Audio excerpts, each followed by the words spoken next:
বরিশালের মেহেন্দিগঞ্জে নদীর তীব্র ভাঙনে এরই মধ্যে প্রায় ৩ শতাধিক বসতভিটা নদীতে বিলীন হয়ে গেছে। উপজেলা সদর সহ ১৬টি ইউনিয়নের মধ্য দিয়ে যাওয়া মেঘনা, ইলিশা, তেতুলিয়া, কালাবদর, মাছকাটা নদীর আকস্মিক ভাঙনের মুখে ঘরবাড়ি হারিয়ে নিঃস্ব হচ্ছে হাজারো পরিবার।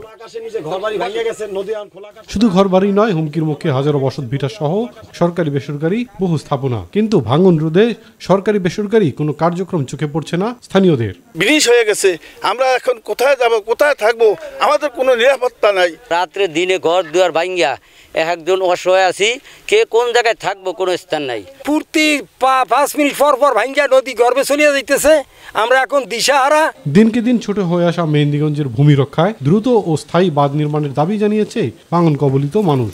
আমাদের এখানে নদী ভাঙন কোনোদিনও থামবো না, যে প্রচুর ভাঙ্গে।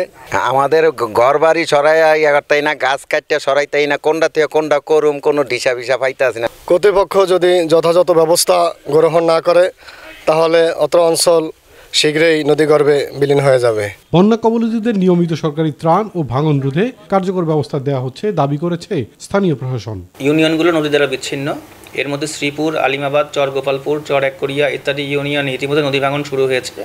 আমাদের হাতে পর্যাপ্ত ত্রাণ মজুদ আছে। পাশাপাশি পানি উন্নয়ন বোর্ড জিও ব্যাগ ডাম্পিংয়ের মাধ্যমে ভাঙন রোধের চেষ্টা করছে। কৃষি জমি ও বসতবাড়ি রক্ষায় দ্রুত, যথাযথ ও কার্যকরী পদক্ষেপ চায় এলাকাবাসী। ইলিয়াস কমল, মাই টিভি।